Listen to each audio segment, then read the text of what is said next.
Peace and respect to you all. Welcome back to another edition of Demolished Doctrine and Legend. Ah, there you go. I'm going to start that. calling this now. I like it. Mark, tell everybody a little bit about yourself, just in case we got some new people tuning in. All right. So my name is Mark, and for many years now, I've felt that I was guided to serve a higher purpose with a transformation of Earth and its people. I've been trying to work through what all that meant, the voice that I got, the inspiration and the intuition.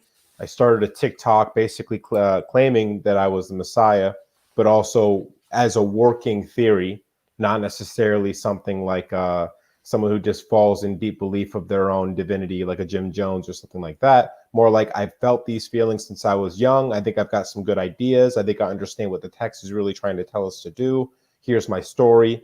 Hold me accountable for it. And it's inexorably led me here to Richard, to which I think I've found, and hopefully he's found the same thing, a place for us to really further our understanding of this, two like minds who are willing to go outside the box, go outside the dogma and the official narrative, and explore some possible ideas about, like, okay, so if all this stuff is true in the Bible, how do we explain that? How do we come to a logical understanding of it instead of dismissing it as fairy tales or just metaphorical stories? Maybe there's something to it, and maybe it can help us get through this very difficult time in human history.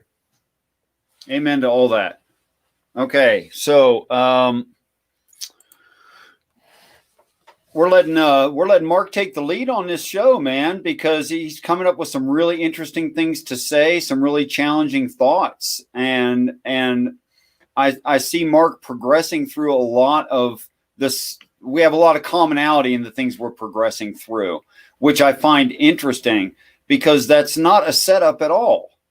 That's nothing we planned to. We didn't know each other existed, and yet have a lot of agreement on what these stories are trying to tell us. So, Mark, it's your show, man. I'm following you. Go ahead. All right, excellent. Right. Thank you very much. It's an honor. So, yeah, just to add on to what you said, I was having a really difficult time finding anyone to line up to any reasonable amount to what I was believing in, and there's a lot of puzzle pieces missing. And I was coming from more of the individual subjective experience, the philosophical background of what would the Christ do? How would they be? What biologically or physically would have to happen to a human being in order to become a Christ? What sort of ideas would they carry? How do we transfer those teachings in the Bible into something that works in today's modern history or modern world?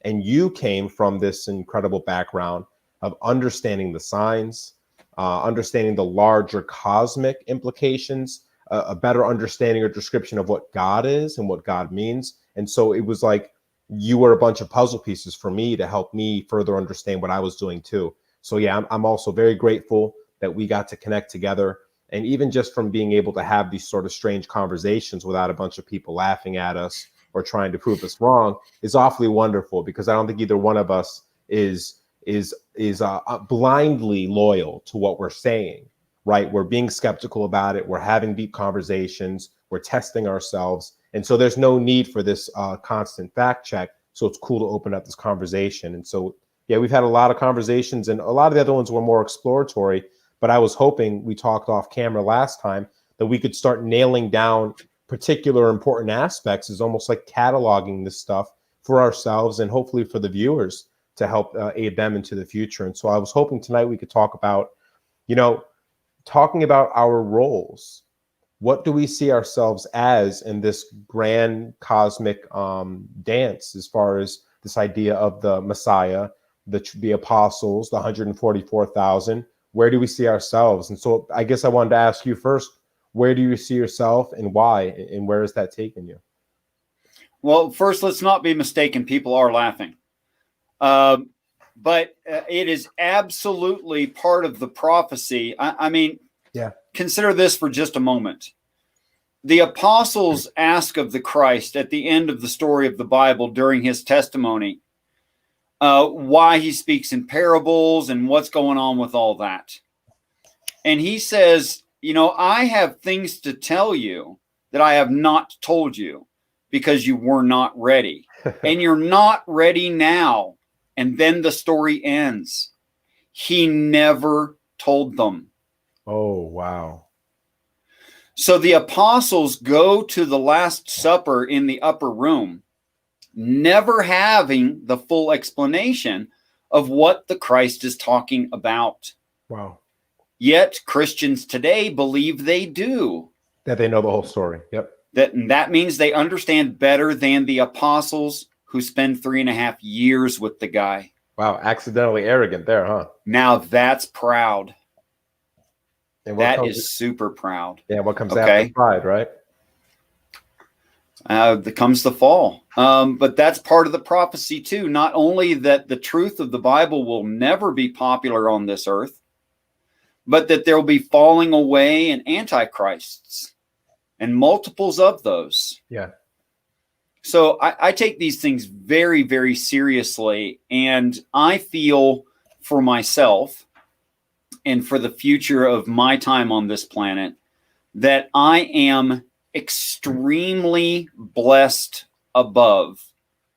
Not that others aren't blessed, but I feel almost like it's unfair, to be honest about it. The ease at which I go through my life, my general happiness, my detachment from material things, my separation of mind from brain and body, all of these things make my life super easy. And frankly, direct guidance on what to do in specific situations has led me to a very easy life. Yeah. And that is the best evidence that I have that I'm on the right track. Yeah, it's kind of like Buddha, like Buddhism, a large part of Buddhism, the motivation is to reduce suffering, and you do that through understanding.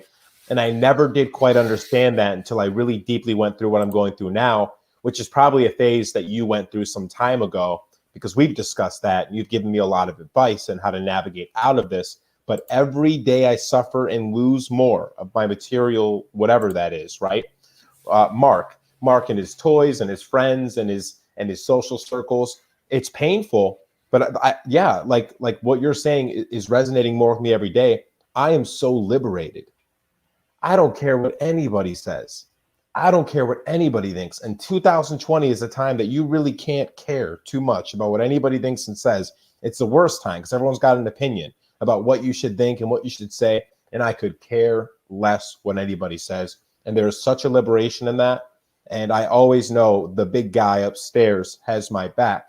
And that's really the only person I need to have my back. If I can get other people to have my back too, wonderful. But I'm learning to live a life where all I need is the Father's support. And yeah, there's nothing like it, man. There's nothing like it. But yeah, I really do believe that what eventually is going to happen is that it'll all come out in the wash. The truth will be revealed over time. I personally believe that the completion of all the prophecies is going to happen within my natural lifetime, and of anyone who's reasonably good condition, reasonably healthy, and not too horribly old. Okay. So I think it's going to all come out in the wash. This is one of the reasons I'm not worried about proving this true. I'm not emotionally attached to the idea that I have to be right. Because if I'm right, I'm going to know it in my lifetime. And if this is wrong, if I'm wrong, I'm going to know that in my lifetime. Yeah, and if you were to pass unnaturally, like I thought about that. Let's say I just passed tomorrow. Yeah. We talked about resurrection and how it could scientifically be explained. I live on that. Not that I need it in order to die without freaking out, but I say, well, if any of this is true, like I don't have to worry too long, because that thoughtless sleep will soon snap out and I'll be back if this is true. So yeah, once you've made that jump, it's like you're still living your life. You still work, you still eat, you still play, but it's all in the background of something that gives you hope. that there is something greater, and it's worth waiting it out, and it's worth getting up every morning and putting a smile on your face and just seeing life itself as a blessing. Yeah, I was given a vision of my own death. Really? Now, a person might think that would be quite disturbing. I always thought I would not want to know. Yeah. I really thought that, and I thought about that, because I'm not a spring chicken. I thought about my own mortality and how I might die, and ways a person can die. And I thought about, all the work-related things and play-related things. Like I've been a skydiver, and I've free climbed cliffs without equipment, and I've rappelled out of helicopters and done a lot of crazy stuff that probably could have killed you, or maybe even in a couple of cases should have killed me. Yep. But so I've thought about a lot in my life, my own mortality. And I was really stressed about it a bit, to be honest with you, until I had a vision of my own death. And if you have assuredness about how you are going to die, you just eliminated some 3 million ways you possibly could die. And actually, it was a really big relief to know what is going to happen is to also say what will not. Yeah, and I hadn't thought about that. Yeah. Right. You don't have to worry about the city bus anymore. Right. I ride around with someone who's a bad driver. I'm not stressed. That's not how I'm going. It's amazing. Would you mind sharing? Do you feel comfortable sharing that vision? I only feel at liberty to say I get to die serving you. Serving everyone else, and serving our Father in a state of testimony, which is a huge, huge privilege in my mind. So, I would guess to say during the long battle. What's during the long battle? You mean during like the second half of end times, like that? Yeah. I like to use commonality of language, even though the terms are improper. Yeah. I understand you're trying to be technically correct. I appreciate that, but I know that not everyone would know what you just said. Yeah, I understand what you're saying. I'll be more succinct or more colloquial. Yeah, more colloquial would be better, actually. Mm-hmm. Thank you. Well,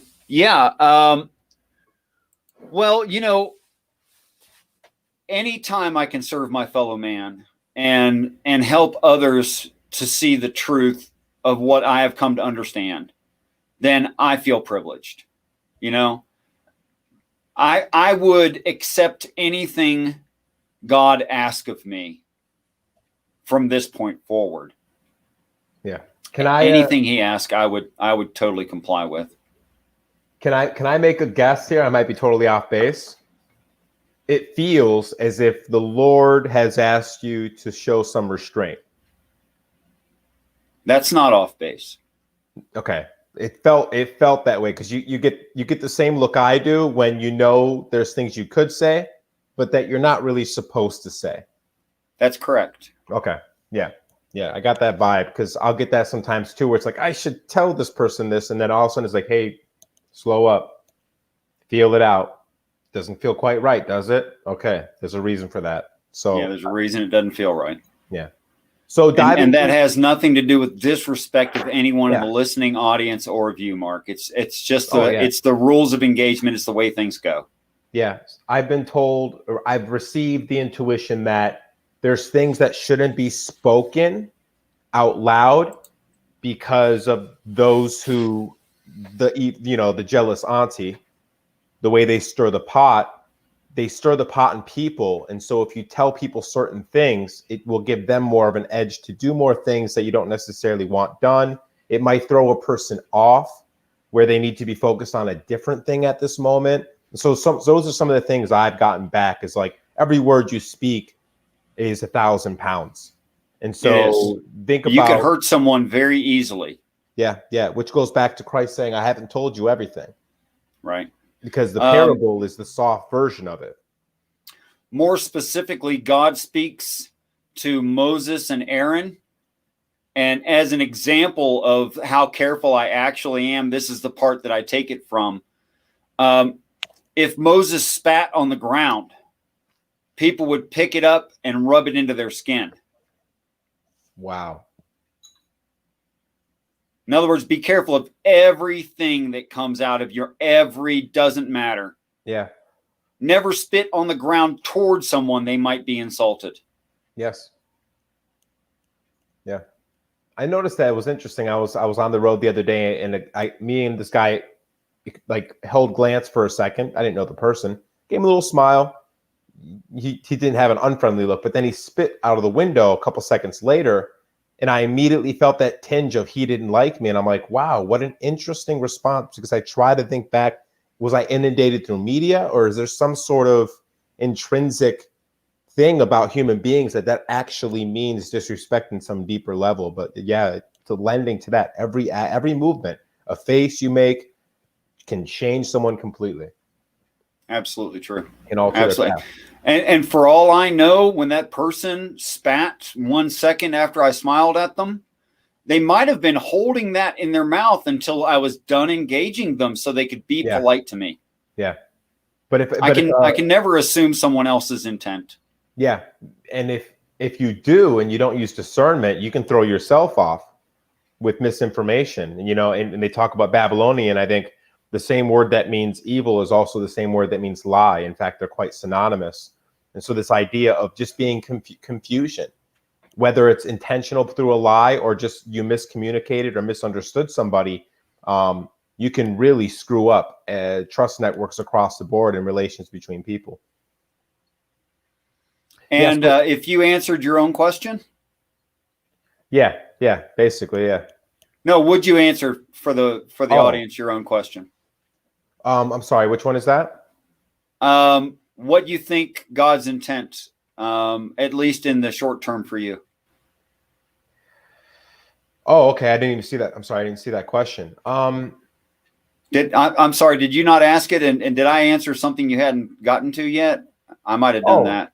Oh, so the whole idea beyond, as far as, what is your position? What is God's specific intent for you? Yeah, if you want me to jump to mine, I'd Sure. love to get into it. So, I started this as saying I was the second coming. I was the Messiah. And to be honest with you, it's a difficult position to be in your own head, because I've been getting this information for 10 years. In fact, I've had people come up to me and say, "You're the one, Mark," which that was before I accepted it. That's before I even discussed it with them. I literally have people, some people Christians, some people not, saying, "You're the one."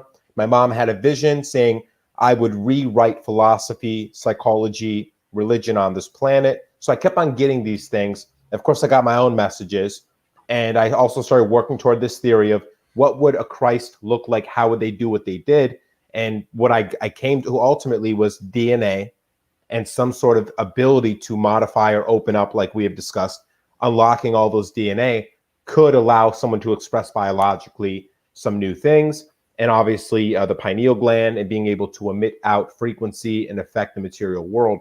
And so my position now is I don't try to stay completely allegiant to the idea that I'm the one, though I'm conducting myself day to day as if I am, and I have that responsibility.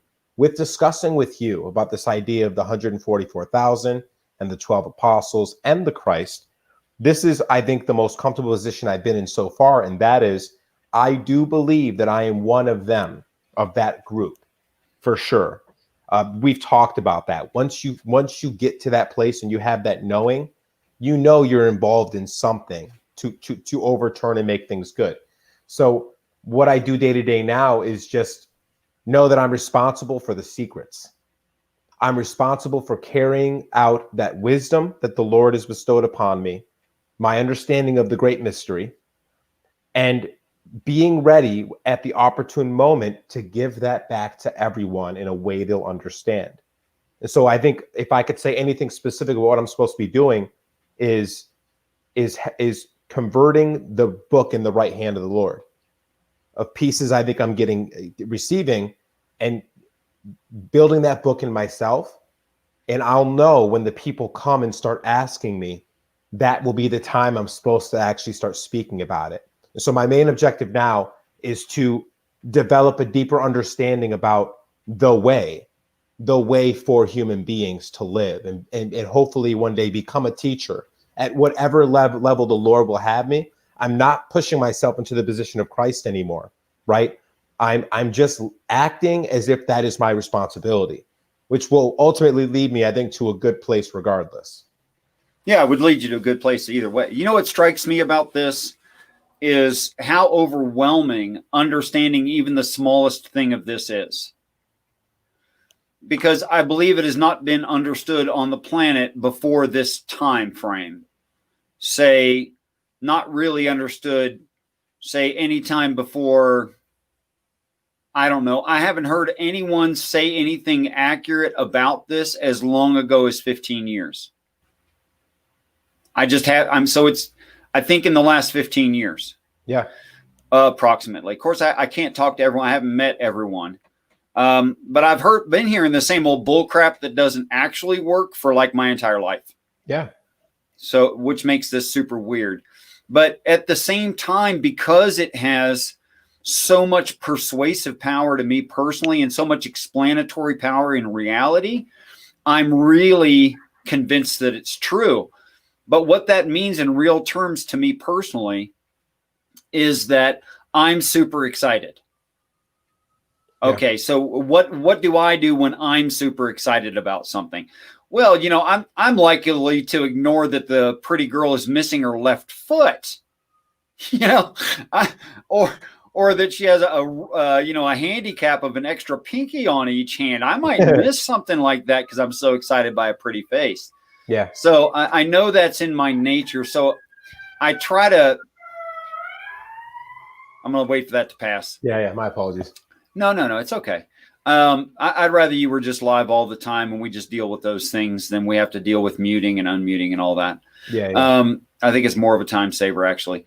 So when I know that I am apt to do something like that, I have to say I have to think that I should turn it back about 3 volts because I'm so excited and because it's all working out so well. It's a really overwhelming thing to experience, in my view. And I think that's the greatest danger and the greatest weakness that I have in how I can be taken advantage of in lies is if I say, I was just having this discussion with a friend of mine the other day. Intelligent, even super intelligent people get sucked into cults. And here's how cults do it. Cults get you to agree to something super minor. And it has to be something that you don't actually believe, but it can be so small they could just use peer pressure. But the point isn't whether or not you believe it. That's not even the point. The point is you've said it out loud and made a public contract. And now you feel like you have to back up your contract. So instead of letting that go, you'll double down on the next bigger thing and the next bigger thing and the next bigger thing. And there's something funny about our brains. Every time we remember something or we consider something, we actually do a reset where we update all the time. Now, that's great for learning, but it's bad for memory. It's great for correction, but if you had it right in the first place, now you're correcting something that doesn't need corrected. So a person through that process can teach themselves things that aren't true, things they would never normally believe. And then when they come out of that cult, they'll go, what the hell was I thinking? Well, you fooled yourself and other people helped you. I want to make sure I'm not doing that. So I tried not to, I try to make it as underwhelming as possible. And I try to consider my own frailties at all times. And I try to understate whatever I'm saying. So that's why you'll find me saying things like, oh, I'm not going to quite say that. Yeah. I opened up that Discord through the TikTok because things were getting so popular and there was a lot of comments on the TikTok, but I said there's got to be a better way for us to have a conversation. And so the Discord evolved, and the Discord evolved into something really intense and quite organized and complex. And one of my first concerns is the one you're talking about. Even though I am not a cult leader with the intentions of creating some sort of cult, that's not usually how it happens. Usually how it happens at the beginning is an individual who thinks they have good intentions turns into a cult leader and then begins to engage in these negative practices. And we talk about the whispers from the jealous auntie. You might start out a decent person, but you get enough of that suggestions in your head because you're not in control all the time in that driver's seat. You could transform yourself. So I actually set up certain parameters and rules that I continually told my people. And that was, if I ever change my message, ever, turn and walk away from me. If I ever try to take monetary gain, it's fine if you donate to the cause or whatever. If I ever try to take monetary gain for these teachings, walk away from me. And so I had all these different things, and I always made sure there was actually a day of the week that we started where I said everyone criticized me that day. We have a meeting where everyone just questions everything. And so there was a lot of focus on that because we are both still human. We know that, and like you said, you get these blinders on. You become a child in a toy store when you start to get into this stuff. It's very easy to get misled yourself. But Led Zeppelin says sometimes all of our thoughts are misleading. The road to the road to destruction is paved with good intentions. So yeah, that's such a great focus that you should never leave. And I don't think a lot of people respect that. But they also don't respect someone who's actually setting up these parameters like you and I are, because there's always this suspicion that we're even much smarter than that, right? And that we are still playing this game. And that's been the most difficult thing for me, is to gain people's trust. And like that's another thing I do is I have a walk away clause. I said, if at any point you think this is not, walk away. And if you want to come back a week later, a month later, a year later, you are more than welcome. And if at any point I don't want to do this, I will walk away, right? You're not beholden to me, and I'm not beholden to you. My message doesn't change. I'll continue to walk the earth to speak it, but the whole organization of it, the following and all those types of things, only follow if it resonates with you, you know? And recently I left the Discord, my own Discord, and I gave it over to one of the members that started it. And it wasn't easy for me, but it was getting to the point there was quite a few people starting to dabble in black magic, which was a number one rule for me, that it wasn't allowed, and people were still engaging in it. And I was getting a lot of issues with personality, and I was getting a little bit of harassment, a little bit of people who were very mentally ill that were kind of targeting me. And I just realized this is not what I set out to make. And at the end of the day, I saw it as my own failure, right? But one thing I was not going to do is use control devices, psychological control devices, to convince people to be totally allegiant to what I was doing. I wanted them to be allegiant to the truth. And that wasn't enough to keep everything sewn together. And so I walked away because I knew that was the only decision I could make, because anything else would deal with deceit, with dishonesty, with a lack of transparency. And I guess that's where I'm at with it. And so I realized that it gave me some more faith in myself for being beholden to the truth and to God's work over being beholden to myself. But we need to maintain that. Yeah.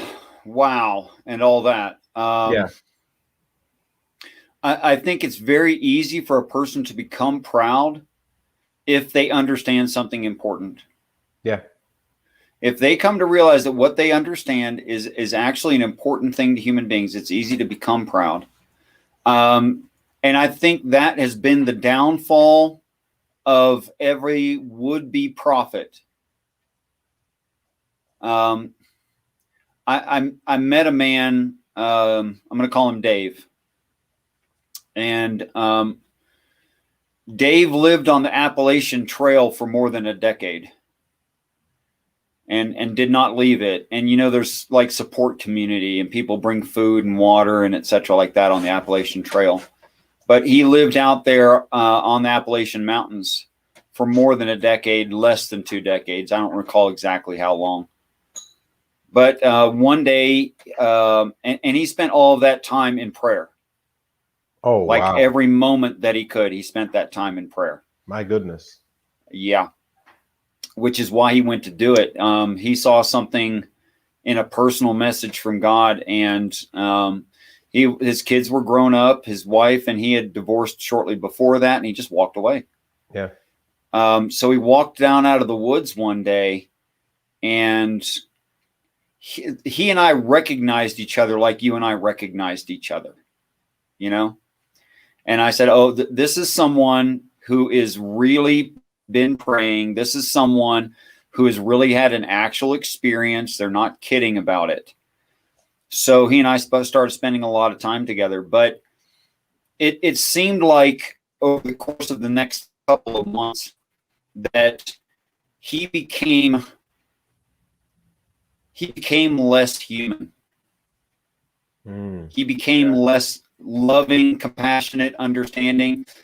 He started making jokes about accidentally saying things when he hadn't said them accidentally, and that what he'd said was not supposed to be revealed, like there should be secrets.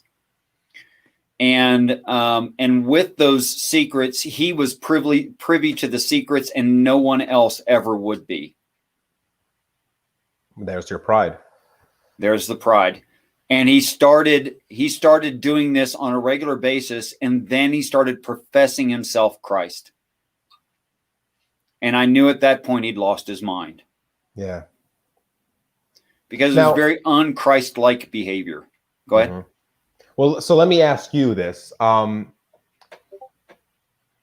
those lines, do you think that the Christ is a predestined person, like it was always going to be the same person, or eventually out of some algorithm of the human species, one would have to manifest if they met all the criteria and did all the work? So was your friend a possible candidate for Christ, but either by his own weakness or by the whispers that led him the wrong way, was he derailed from his own Christhood?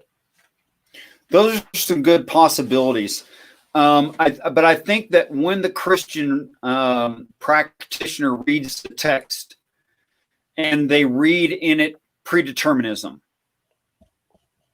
the reason they're reading that is because the intended reader is predetermined. It does describe it in the story.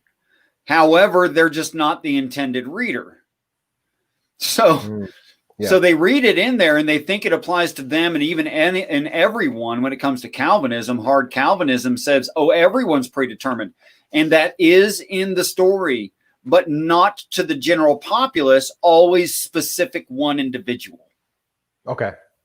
Yeah. And that's the part that they miss in Calvinism. So you think it's more human error when you see someone who tries to ride the wave of Christhood on their surfboard and wipes out because they misinterpreted, because maybe they got a couple of the things, or maybe they think they got a couple of the things, and then they say, all right, turn the boosters on, I'm doing the big kahuna, and they totally fail. And you see, and they totally fail, and they lose their religion. They lose their relationship with God because of that failure, when they were trying to be the description of the hero, when they were never meant to. Yep. So Satan's greatest lie about the Bible is the reader is supposed to complete it. Yeah. Yep. Now, will there be someone complete it? Yes, that'll be the hero of the story. Be a big deal, but only a big deal equal to everyone's big deal upon their ascension. Yeah. Same magnitude, if you will. Yeah. So that predeterministic idea is a setup for failure that causes people to lose their beliefs. Yeah. And you see this happen in pop culture. You've seen Russell Brand do it, right? Wipe out.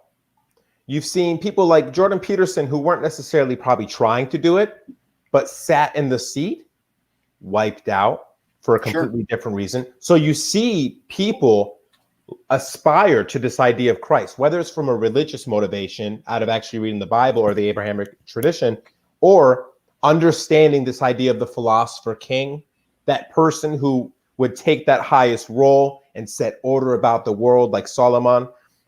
You see it happen and you see their wipe out. And if you're paying enough attention, I think you and I think have a pretty good discernment.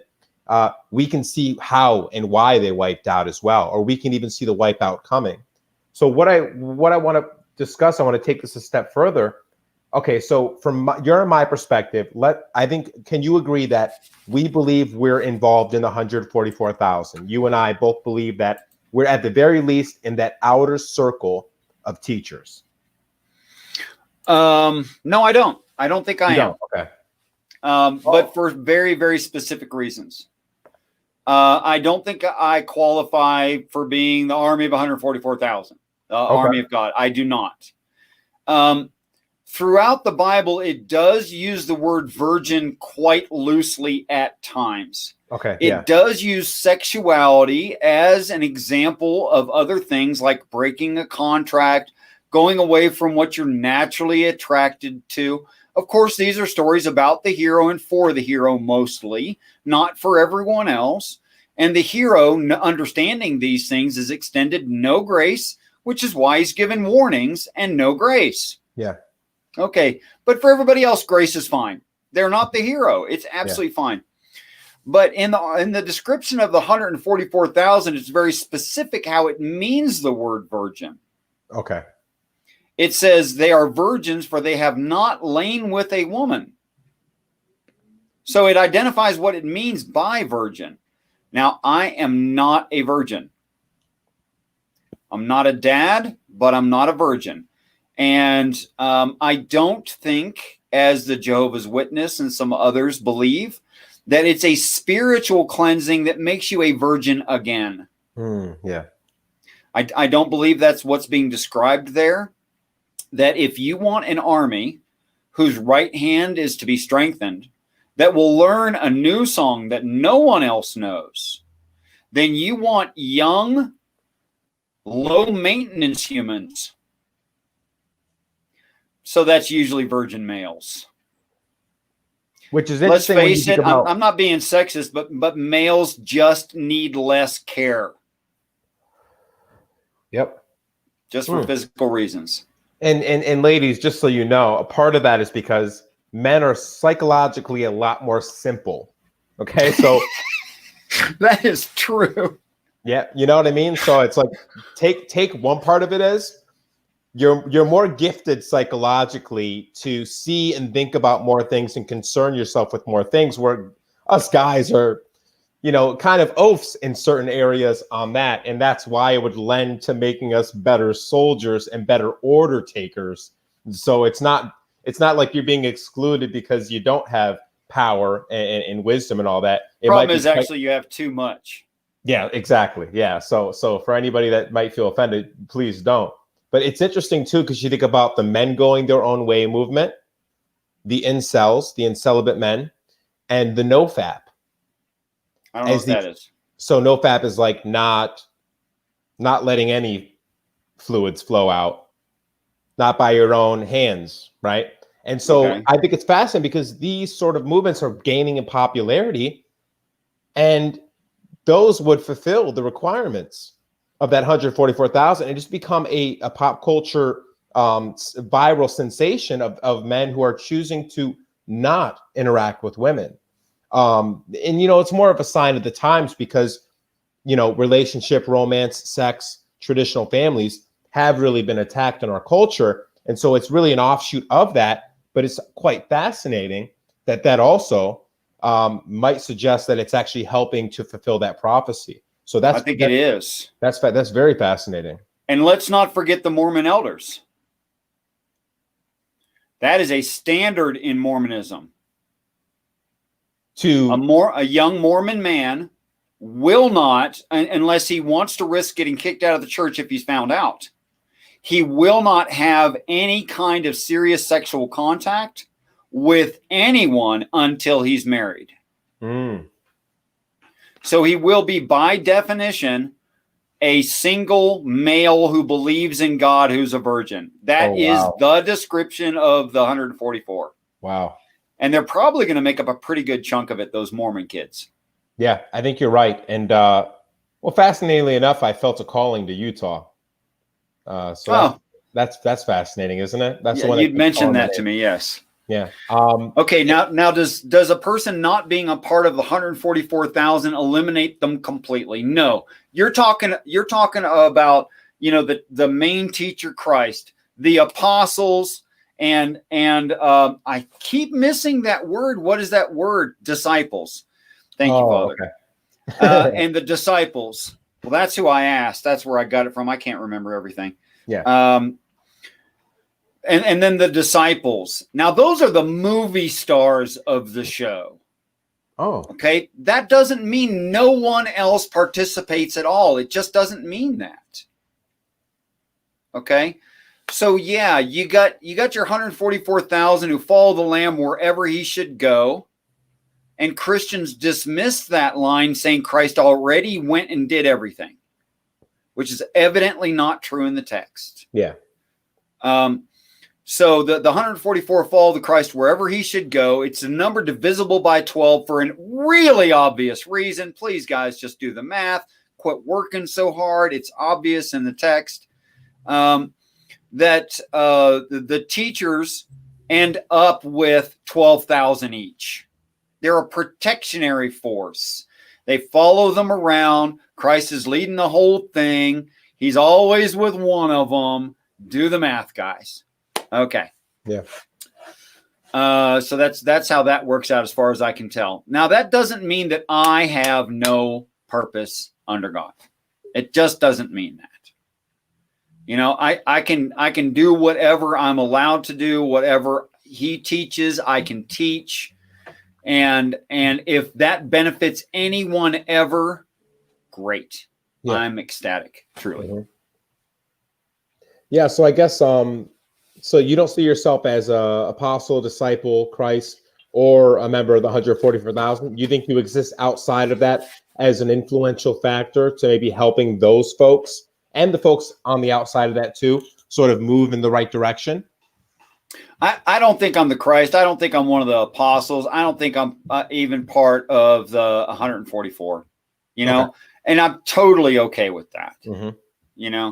Yeah. I'm really sure of what and who I am on a personal level in my relationship with God, and to be able to serve in any capacity, of course, is a privilege.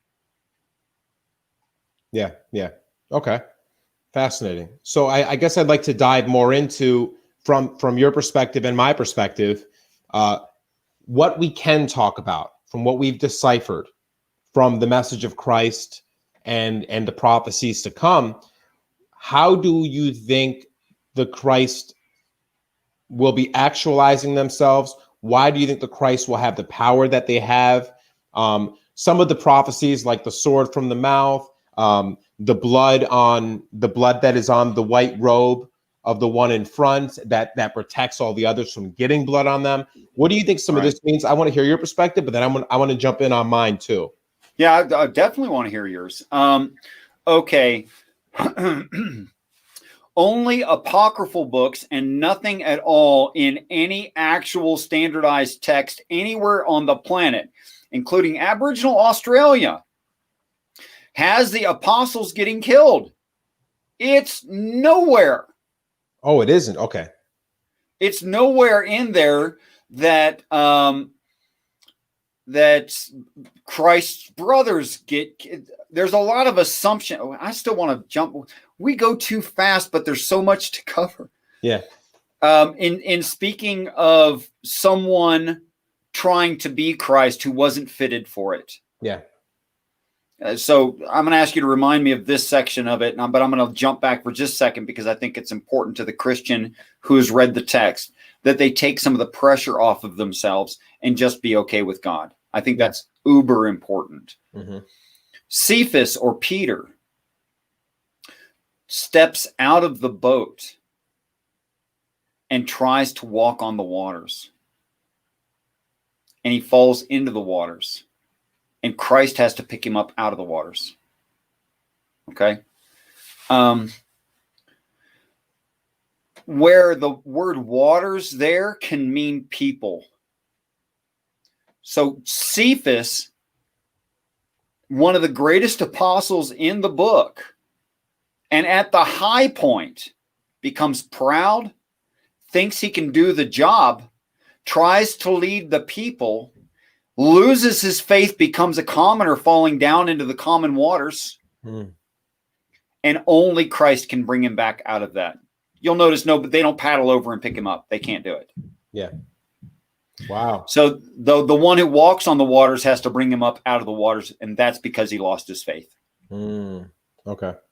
Which makes that line make sense. It doesn't really make sense otherwise. You're right. Yeah, it doesn't make sense for Christ to say, "Oh, you of little faith." That doesn't actually make it. It seems a little queer right there in that moment. Yeah. Unless he's talking about actually losing his faith. Okay, so I jumped me back forward because I'm lost. So you wanted to talk about people misinterpreting the Christ, or was that what you just covered? No, not fully, I guess. Okay. So that's another thing you said you want me to remind you of. Yeah. People misinterpreting the text as it's intended for them to read it, instead of it's intended for the hero to read and fulfill. Yeah. They need to know the story of the hero. They need to be able to identify the hero should they ever meet the hero, or any of the apostles, or even the disciples. They should be able to identify those groups. Okay. But that's the end of their responsibilities, even to the point where their testimony, and they're trying to recruit everyone to their own religion, is quite a prideful and selfish and pointless act. Yes. That was it. That kind of wraps it up for me. Okay. So I'm going to give you, I mean, you can just jump in at any time. I'm going to give you what I know I can talk about from what I've discerned from the scripture and what I've discerned from the Lord. I'll take me out of the equation of it, and I'll just talk about what I think the Christ does and how they do what they do. The Christ, first and foremost, has to be like an Abel in such a way that they have to always be able to, like, they have to have this deep desire to want to give the shirt off their back, not in some naive thing like, you just got to help the world, and if you do good, good will come. Not like that. Knowing and understanding the deep wisdom of why that's important. And so they have to know why it is good to always be projecting a certain type of discerned compassion, like a compassion with temperance, because of the nature of human beings, right? The nature of how good becomes viral and spreads throughout the world. And so the voice of the Christ can be you can speak all the wisdoms of Christ, not by learning each individual rule and law, by knowing the one law. There is a one law which transcends language, that is a hyperdimensional object. We've spoken about that, where you receive the word of God, but then you have to unbox it because it wasn't really in an English language, whatever language you speak. There is a one thing to know, and there is a one flow, like the Holy Spirit, that moves through you, that for some reason is able to activate you, that whenever someone asks you a question, the answer is there, not because you're recalling a memory you read from a book, but because you already know this one thing, and therefore you can always give the right example. And like you said, watching all your words and actions, the Christ will know exactly how to move their hands when they speak. They'll know how to use the right tone and inflection and volume and eye contact. And it won't come from learning body language books. It'll come from a deeper understanding about the physiology of a human being, right? Knowing the actual Tao or way of the people and the ancestors. I think we talk about strengthening of the right hand. And I don't know how you feel about it specifically, but are we talking also about a physical increase in strength and an increased power of the will and the mind to be able to cause what other people would see as miracles or magic to occur in the world? Would you agree that the strength of the right hand gives a human being something that you might think is superhuman power?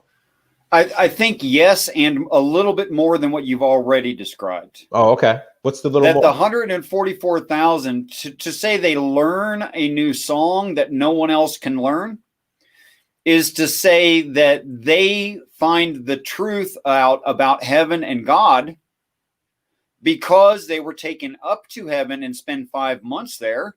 Yeah. And we'll get into the specifics of why it's 5 months later. Yeah. And then upon returning to the planet, they know what it really is. You can never hear an apostle or 144,000 the disciples in the Bible going, well, I'm not sure. You're never going to hear them say that. Yeah. They don't know like they've been convinced. They know because they've been there. Yeah. And I would point out again to anyone who hadn't heard me say this before, which is many, there's nothing in the Bible at all where any non-believer goes, prove to me heaven exists. Why don't they ever say that? That's because in the story, in their experience, it's in the sky. They see it. Yes. This is why no one ever says, prove to me that there is a heaven. Not in the entirety of the text. Any doubter of any kind, including doubting Thomas, he doesn't even ask that.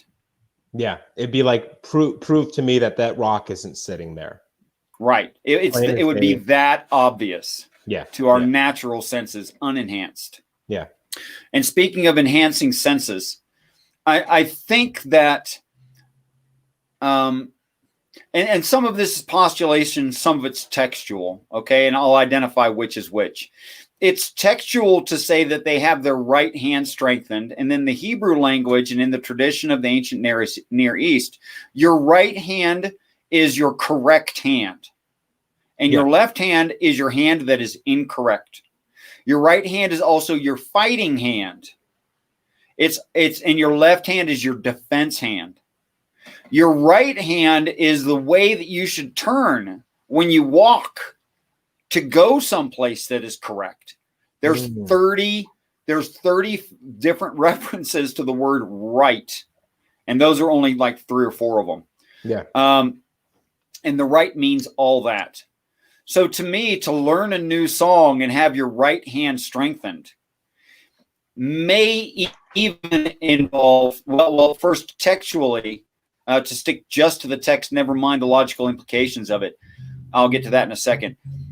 Means that they know heaven exists and they're greater warriors than anyone ever on the planet. Wow. Okay. They are more physically capable of defense or offense than anyone had ever been seen ever on the history of the earth. Now, why? The question for me becomes, why would they be like that? And what would be the technical portion of having your right hand strengthened? I think that the waters of everlasting life or the fountain of youth or the promises of the kingdom of God are already within you is exactly what the United Nations is trying to unlock in their program of finding the right protein that will release the human genome so that the uncoding parts will start coding. Yeah. But in a very naturalistic process, I only replace all of my body every 7 years. So unless it were enhanced in some way and sped up, and one is quickened, that word is used. But for everyone else who is not quickened, you're talking about a 7-year process. But what would be the first things about that 7-year process? Perhaps you start growing again. Perhaps your muscles get stronger. Perhaps your bones get stronger. Perhaps you're better coordinated. Perhaps you think more clearly. Yeah. Okay. Yep. So that is not in the text, but I think logically demanded by the text as an eventuality of the transformation into perfection or a perfected vessel or body. Yeah. And I think that they just spent 5 months in heaven drinking the water. So it kind of follows that they'd start being stronger, smarter, prettier. Scars might start falling off. Yep. Shallow scars might start falling off of them, things like that. Okay, so I think that's what the new song and the strengthening of the right hand are, both perfectly textually and extrapolating out. Yeah. So I want to add a little bit to that because I'm really kind of in the same boat as you. There's lots of science that show us that the reason we age is because we don't produce telomerase, which repairs the telomeres, which would have the cells continue to reproduce at normal and keep us in our most youthful apex state forever. Stem cells are activated and produced when we are young, and they believe a lot of the reason we stop producing is more because we're poisoning our bodies. But there's an expression in the DNA that allows for stem cells to be produced to rebuild parts of the body. They've even said if you live long enough, you could grow limbs back. It's not that we can't grow limbs back, it's that we don't live long enough. But if there's codons in the DNA that allow for a more automatic release of stem cells and more of a focus on the rebuilding, then it would happen quicker. And so what I think happens, a couple things happen. One, yes, the genome is opened up. Here's what I've received. Everything is light transfer involved in these processes. At the very, very base, we can look at the quantum level and we understand that there's a certain amount of subatomic particles which have certain relationship with each other, which manifest these larger biological systems and so on and so forth.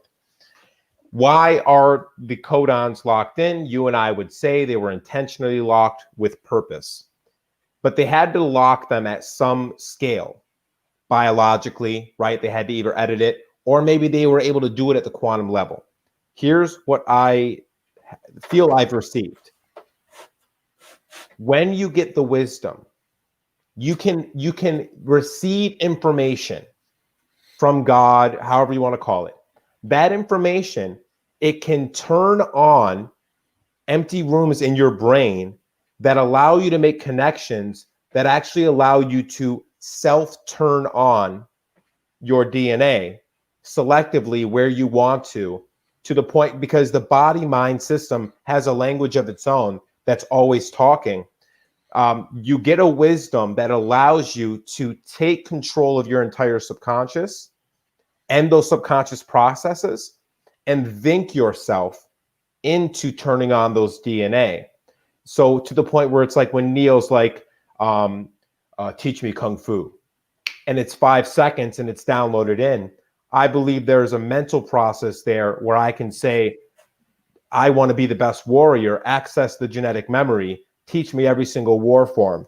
And it unlocks because it's all written in those chapters of the book that's been passed down through the ages. And so one of the reasons you might have the greatest warriors, like you're saying, better visual acuity, better pattern recognition, more sharpness of mind, but you also literally have the entire history of human beings and all of their warrior techniques, and your brain is the most powerful and complex piece of matter. It is the greatest supercomputer. You just basically take hold of more of that processing power. That would also require more energy, okay?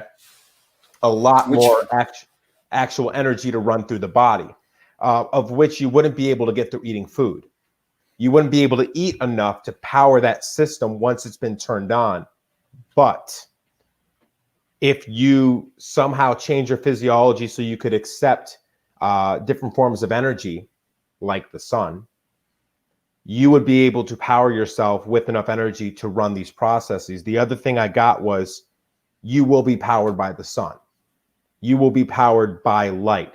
And you can actually move more and more away from foods, and your body will automatically start receiving more of this electrical energy. That's what I've gotten so far, is that our physiology is going to change in such an incredible way that we will be unlike other people and we will be seen like the gods of old. You know what I mean? The men of renown in such a way, like we will grow a little taller. Like you said, we will be stronger. There's that one mutation in the genes, right? You see in the kids, they're super jacked and they can do like 100 push-ups at age 8 or something like that. That's just a change in the DNA. You could small change too. Small change. Imagine if the question just becomes, how does it turn on? Like you said, is it in the water? And if there's 5 months in heaven, I might be off in the sense that you don't think yourself into it. You are provided some sort of chemical substance or a cleaner substance, right? I do think it's one or two of those things where at some level, we're looking at science here. The DNA, once turned on, could express all of these things that could profoundly change what we look like. what are we, 1% different than chimpanzees?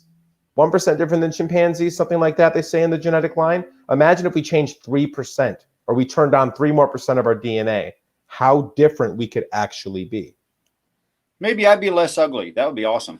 I'd be okay with that. Yeah, I think the only thing we left out of that part of that conversation is the possibility of all of those things adding into it. Yeah, yeah. I'd like to say, ultimately, my father is responsible for having broken the human genome of those living on this planet, for having turned on certain things inside of me unannounced to me, unawares, things I never thought possible, had given up on, wouldn't have tried. And also unlocking in me things that I did want to try to correct and were corrected. Mm-hmm. Okay. So I've seen samples of all of that, but ultimately I have to say that the entirety of the situation is fully the responsibility, not of me. Although I must do my part to participate, and I could, of course, refuse. Yeah. And that's what I felt too, is it's more of a great allowance. Like, I don't actually have to do anything. And in fact, when I go to bed sometimes, I feel as if I'm about to be pulled. And I've been told before, we will give you the gift when you're ready. Like, you've already done everything you need to do as far as knowledge acquisition, being righteous in the world. You need to get your body clean. That means no coffee, no cigarettes, no nothing. You need to fast for 3 days, trash your cell phone, turn off your computer, everything gone. And you need to sit with yourself on the couch or wherever, eyes closed, purify everything, and you're going to go up. It was 2 weeks ago, I'm laying in bed, and I swear to you, it felt like my body was being pulled out of bed and dematerialized. And it freaked me out because I'd had astral projection and all that stuff before. This was different. This was absolutely different. It literally felt like the movies when the spaceship comes and sucks you in with the tractor beam. I felt my body being pulled off the bed and I was coming apart. And I just said, I'm like, no, wait, I'm not ready. And I came back down. So it's always consent, but there's something special happening there. And it's weird that you say about the 5 months, because what I received even before speaking with you for some time was, you're going to have to go somewhere for some time. You're going to see some people you know there. You're going to be absolutely responsible for all of them. You're going to get the additional wisdom, and then you're going to pass that wisdom on to those people who you're responsible for. What role I play, I don't know exactly, right? I leave that up to time as it passes. But the wisdom I've been given is, I will be responsible for some people. I'm not going to be happy with some of the people I'm responsible with, like in a personal level. Like, there's going to be some people I'm going to have to put my ego and my past aside for, so that I can do the right thing and see them just as human beings with grace, so to speak. Living in the moment, truly. Yeah. I think this one goes with this one. Yeah. I'd love to discuss no doubt, not an easy task. Yeah, I'd love to discuss that a little bit, because the Discord that I was running before was called Master of Light. There's a very specific reason for that. What I think the Christ is a person who masters their light. And I mean that quite literally, not in some metaphoric sense, although I guess you could say it's that too. If everyone here in the comments, whoever, just pause for a second and take a really deep breath. Okay? And I want you to think about doing anything, whether that being having a cup of coffee, lighting a cigarette, or just watching this. How many moments can you be absolutely present for? As I'm tipping this cup up to my mouth and taking a sip, there's seconds in time that we measure, but they're not real seconds, right?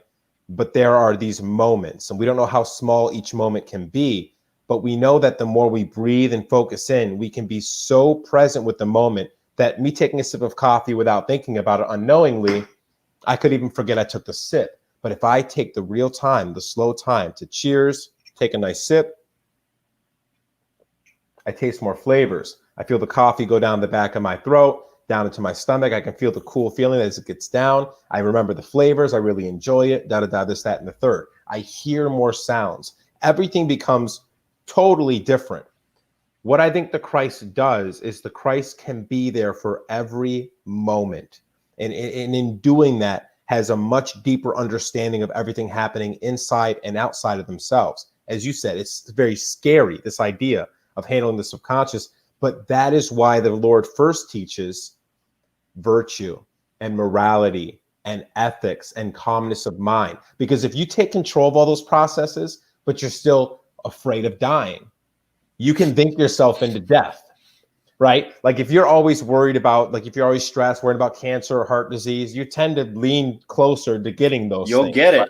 Yeah. Yeah. So what the Lord has told me is that you cannot have the power until you have the power over yourself in every single moment. And if you think about this idea of if there are evil spirits and Satan and all this kind of stuff, if you're present for every moment, and if you're there with your own mind and all the things that are going on in your mind, if the demons whisper or whatever you want to call it, you're going to hear it. You're going to hear it immediately. It's like, oh, wait, that's not me. But if you're like total, like automatic and you have a bunch of subconscious stuff rolling back and you're not paying attention, you ever just like get random urges and you do something and you're like, why the hell did I do that? It's because you weren't present and the whispers got in. Whether you want to see it from a psychological standpoint, that's my shadow, that's my dark subconscious, or you want to assume that maybe there's some other intelligences that can communicate with us through the pineal gland, for instance, as we discussed last time. The primary role of the Christ is to be absolutely present and in control of every thought in their mind so that they can be blessed with the physical powers to be able to control things inside their body and to control some things outside their body as well. And we'll get into that next. But before we move on to that, and what we're talking about here is not new at all. I think that Mark would agree with me that this is what makes someone a true martial artist and not someone reacting. Yep. To be present and aware and in the best shape your mind can be in, which means being psychologically sound and not just physically sound. Yeah.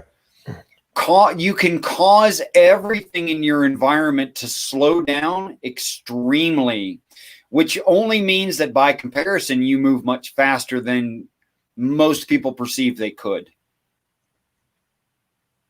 That's so and true. That's what makes someone a martial artist is the amount of concentration and how much they're paying attention to their 360 by 360 environment. Yeah. And if you think about the cell phones, I'd encourage everyone here to try something. Don't try to break away from the cell phone addiction. Just try an experiment. Say, I'm not going to pick up my phone Tuesday. I have nothing to go on, but I promise myself I'll get up on Wednesday morning or Tuesday night. I'll look at my phone. I'll go back to my normal practice. Promise your mind that you'll give it back to it so it doesn't freak out. But try to spend as many hours in a day not touching your cell phone. You will be blown away by how much more time it feels like the day has, how much more calm and focused and directed, how much more you appreciate the day. You'll be amazed by that. So like going from normal state without a phone to a martial art mindset, a black belt, a grandmaster mindset, it slows down considerably, like you're saying. You have so much more control over each moment. But even just going from having a cell phone on you all the time to not having it for a day, you will be absolutely blown away by how novel the experience is. And then if you spend enough time away, you'll realize that's how your life was all the time 10 years ago. And that you've just simply forgotten this better way. But I think it lends to testament to what Richard and I are saying about things slow down and you regain control of your mind. You'll be fascinated to find out how much of your depression and anxiety and just overall achiness of the body and your lack of focus was all tied to this phone. Or other such addictions. Yes, yes. I mean, a phone's a good example. I know people who who assume because I'm doing a YouTube channel that I'm always sitting right here looking at this screen. Yeah. You'd be surprised how many people assume that. Mm-hmm. Like I'm always right here waiting for them to say something to me. No, I have an actual life where I have real people that I interact with and I do stuff. I'm not here all the time.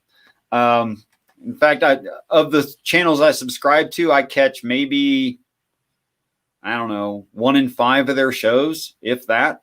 Yeah. You know, I just don't have that kind of time to be doing that kind of thing. Yeah. And when you find the more time you take away from it, the more productive you are on it when you do something on it.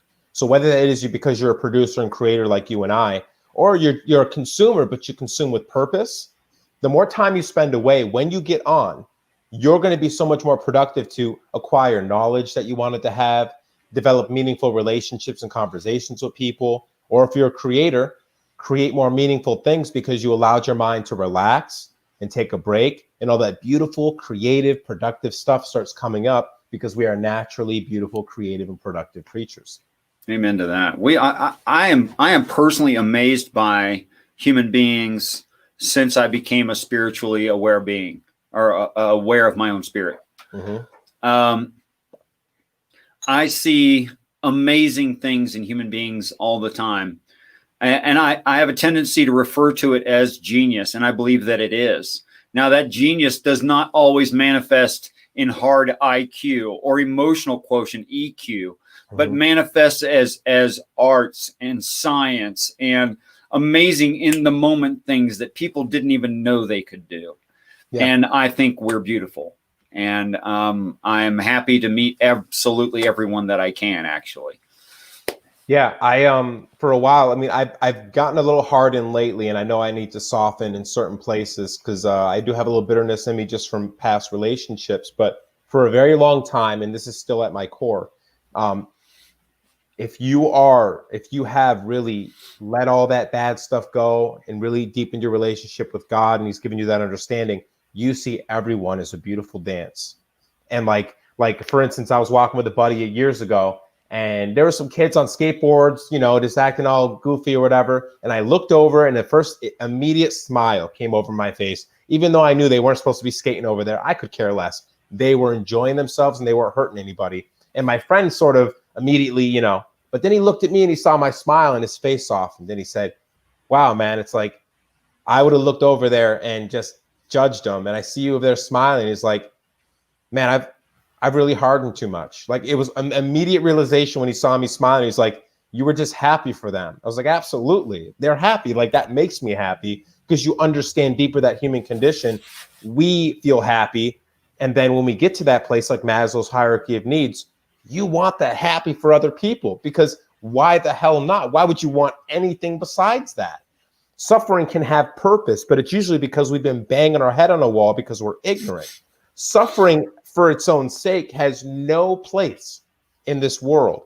And the idea that we say, well, that's just life, or humans suck, or all this other, those are lies. They are all lies because we're living in a system that is architectured for suffering. Not that suffering is a normal thing. Sure, there's going to be accidents. You might break your leg falling out of a tree. That's suffering, sure. But this constant suffering and this constant dark cloud that hangs over human beings, like, you know, I'd rather have a dog than a wife or a husband, or whatever nonsense that gets spouted these days, it's all bullshit. It's all bullshit and state of mind. The true state of mind of a human being is not only deeply love themselves, but deeply love every single person on the planet, because they understand the true nature of people. There should be a fundamental love you have for every human being on this planet, no matter where they come from, how they're acting. Even the meanest person or the most broken person, you can still see their soul. And when we have that here on this planet or wherever we go, that is when we will actually work toward a great peace in our species. Don't get me to crying. Seriously, man. And you know, all human beings were born innocent. By my observation, and there might be a few more to add to this list, but there's 3 things that I've noticed that infant human beings do not have, and society teaches them. Prejudice, they don't have it. They don't. Accusation, they don't have it. Forgiveness, they don't have it. They don't need it. Yeah. Oh, I was watching The New World, the Terrence Malick film with Colin Farrell and Christian Bale, and in it, it's about them. It's about the Europeans coming and meeting with the Native Americans, and they said what you just said is like there was no word for forgiveness. Right. What do you need it for? Because they never committed to things that need to be forgiven. They understood their nature. People didn't lie. There wasn't distrust because people didn't lie. There wasn't forgiveness because people didn't offend. Because, like you said, it's your natural state to conduct yourself in a positive way that doesn't hurt anybody else. That is our natural state. And it's such a shame so many people on this planet have been convinced of the opposite, the lie, that there is an evil in every person, that people are just destined to be flawed and filthy. It's gross. Because all they had to be told was the opposite. They just had to be told the opposite, and we would be living in an opposite world.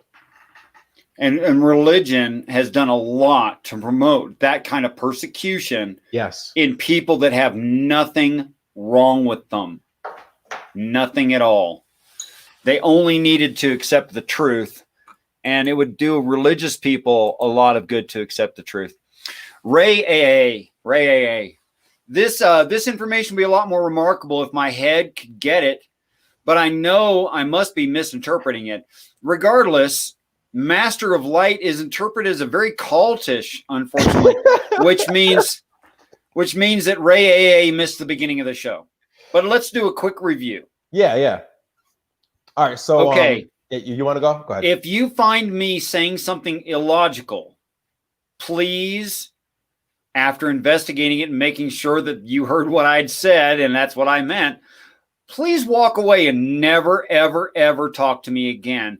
If I ever encourage you to do something judgmental or angry or accusatory toward other people, please walk away from me immediately and never turn back.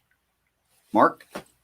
A couple things. One, so cult, let's define a cult as the actual definition, as historical anthropologists, as religious historians see it.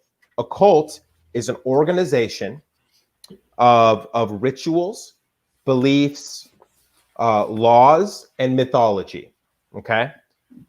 That makes every religion a cult. That makes Google a cult. That makes Washington politics a cult.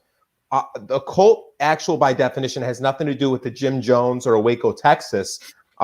Those are also cults, like every business and every political structure and every religion, but they also had a maniac at the top. And now Waco, it's a little different because we know there's two sides to that story, but let's go Jim Jones. That's an easy case. Oh yeah, that's a maniac. Yeah, that's a guy who lost his mind. But if we look at Jim Jones and his behavior, there's clearly defined things he did that we can all say, that's bad. That's a bad man. Okay? So what I ask you to do is a lot like what Richard said. If you see me doing something or you hear me saying something that once you've unraveled it is bad for people, walk away. I'm not holding you to this. I'm not trying to get you to follow me. That's another thing me and Richard will both make a point to. I'm not trying to get you to follow me. What we believe is the person that's supposed to do this, people will follow because they resonate. Because, like he said, they sing the new song. Look upon my words, look upon my deeds. All I'm trying to be is a good example for people that creates a harmonious world for all of us. So we all have an equal opportunity here. We all have rights. There's not abuses based on what we look like or any sort of identity form that we are. And we actualize the greatest version of ourselves and have the greatest happiness and wealth and health and pursuit of life and right to the earth that everyone else does. These are the things we're preaching, right? We're not trying to like, follow me here and you need to do these types of rituals. And this meditation, you also have to say my name before you say God's name. None of that's happening here. We're talking about love. We're talking about gaining wisdom. We're talking about dropping the ego off, letting go of pride. We're talking about being more honest with the people you care about, being more honest with everybody. We talk about break down the walls between your neighbors. We talk about build bridges between people. Is any of that this sort of pejorative or negative version of cult? Does anything like that sound like a cult? Sure, you hear, oh, they always come with a big game and they talk all this good. Okay, then time will tell. But in the meantime, in this moment, is there anything Richard or I that are doing that actualizes this Jim Jones types of cult? And I think I'm pretty confident to say the answer is no. There's absolutely nothing we're doing or saying right now that lends to any negativity. Nor are we keeping you on an island, nor are we keeping you behind any fences, nor do we plan to. We're just speaking the word and doing the deed and hoping that that resonates outward to other people. That's the mistake a lot of people make on the religious and anti-religious side, is you look for cues that the Catholic Church and other churches lied to you about because they wanted you to think the Christ was the Antichrist. They wanted you to turn your back away from the one speaking the truth. And so dispose of all your preconceived notions. Listen to what we're saying, see what we're doing, and be your own judge. I'll tell you the dead giveaway, speaking of islands and fences, the dead giveaway is government. That is leadership. Okay. Leadership needs people who need led. Well, who needs led? Who needs led is those who are unaware, those who are uneducated, those who are not self-reliant. Those are dependent. Okay. If someone is keeping secrets from you, they're trying to lead you. If someone is keeping you from becoming educated, they're trying to lead you.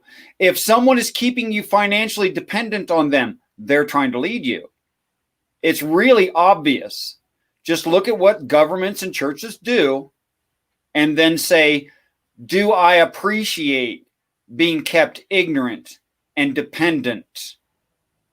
And when someone is doing the opposite of that, and I believe that I am encouraging you to go and read things, to go and disprove everything that I'm saying, to consider yourself and your own experience and introspect, to see if this is true or not, which is empowering to you. I want you to have what I have. I want you to be happy like I'm happy. I want you to be independent like I'm independent. I do not want you to be dependent on me at all, ever. Yeah. We're not trying to sell you a bridge or get you to read a specific book, right? And like he said, we're doing the exact opposite of all those other control systems. I don't want you to have. That's another thing that when people have, I've been on TikTok and they'd be like, we should follow him, and I always correct everyone. You don't know. No, don't follow me. Don't follow me. Hear what I'm saying, and if it's ringing true, follow that. But then build your own bridge further. I'm just trying to light the spark in you. I'm just trying to wake you up to love. Once you've waken up to love and you're waking up to God and you're waking up to a passion for wisdom, all you'll need sometime is maybe come back and say, hey, Mark, how do you feel about this thing? How do you think about that? If I'm giving advice to somebody, I want to help you get on the path of your own story, because we all have our own story. But it's like Christ, I think that was the big mistake at the Catholic Church, is they got them to follow this Jesus Christ character. And it led them astray because it stole their own volition to pursue their own divinity and have their own relationship with God. I want to do away with all of these idols. And I would never want me to be an idol either. I'm just trying to wake up what's in each and every one of us. That's another thing, is that Jim Jones character wants to consolidate power. We want to decentralize power. We want to decentralize and democratize power, and we believe that power is wisdom. So we want to give as much wisdom to you, and then provoke you to seek your own wisdom too. That's a stark difference that you will not find anywhere else. I think that's systems. And yeah, you won't. They can't be in those systems. The system would fail. Mm-hmm. It's just like And I want to wrap it up with this, and this is just a short, simple thought. If we made indestructible roads, who's going to pave another one? You see, you put so much out of work by making a road that is could we make an indestructible road? Yeah, absolutely. Yeah. Okay. Next on your list, I think that was a pretty thorough explanation and giving good respect to Ray AA. Yeah. So I guess the idea of getting the head around it, maybe discussing a little more about some of these prophecies that are yet to come. This idea of the prophets, right? Their names. Do you believe that these prophets' names in the Bible will actually be the actual names of the people who are to be the prophets of the future? The sword out of the mouth, the blood on the cloth. I'd love to get into some of your interpretations of these signals of the Christ, of the work that will be done by the Christ and the prophets and the disciples and the army. Okay, so first principle thing that I think Christians are misled by Satan about concerning the text, the Bible. The Bible makes a statement that the people kill the prophets. And then it makes the statement that only Christ speaks the truth, and only if you speak the truth are you the prophet. Now, those are contradictory to a Christian reading frame. Yeah. Unless the books themselves are the prophets themselves, in which case they don't speak. They're a non-speaking prophet, and Christ is the only speaking prophet. So yes, you can kill something that is not alive by ignoring it. But Christ is the only one who speaks the full truth about God ever to be on the whole planet. All right. So then I have to ask myself, how did these prophets have the experience to know the truth and write about it? But then once I consider the 24 elders and that 23 of them are for the past, I already have your answer. That all of the prophets were Christ's. And only the prophet can be Christ, and only Christ can be the prophet. So we're just talking about different stories that were very similar to each other from different Earth planets. That's all it's saying. And it's pretty easy to explain. So it's not contradictory. It's just that the Christian reading frame is so proud that God would do a thing that is very good to do only once. So how will the prophets manifest themselves in this time to come then? As individual people, as ideas, as tenets of the scripture? I guess that part is going over my head. Well, I think that the prophet is there for the physician is there for the sick, okay, not for the healthy. So someone who already has a relationship with God, someone who already believes in God, someone who already has a basic understanding of what heaven should be, doesn't really need Jesus, do they? And he doesn't save them. The story and their personal relationship with God is what saves them. Not their relationship with Christ in the moment. But the physician there for the sick, he's there for the atheist, the agnostic, the doubter, the spiritually weak, those who are completely ignorant of the entirety of the thing. And there's some of those. Yeah. And that's who he's there for. And I could get back into it, why the exacting words are in the servant and slave laws. And they're very exacting words for a really specific reason. And this is the reason. The question is, who saved you? The Bible and the last Christ, or no Bible and the present Christ? Which would explain why a slave, after 6.5 years, coming into the year of Jubilee or the 7th year, can return to their father. How's that for a weird slave law? Interesting. You become a slave, but you can still return to your father. See, that doesn't even make sense in the word slave, meaning, No, not at all. It makes no sense at all. And there's lots of laws like that that are very odd that people have a hard time justifying. But anyway, If it's deciding which heaven you go to, it makes perfect sense. But then Christians assume there's only one heaven, and it's Satan has spent time messing with folks. I'll say that, and I'll just leave it at that. Yeah. Okay, so the manifestation of the hero, as far as I can tell, is a physical manifestation. Whether that be, as we were saying before, selected in the moment or predetermined from the beginning of the earth doesn't really matter, except for to the hero it would matter, I guess. So it doesn't really matter if Neo is a regular occurrence or if there's 10 Neos and 9 of them fail. It doesn't really matter.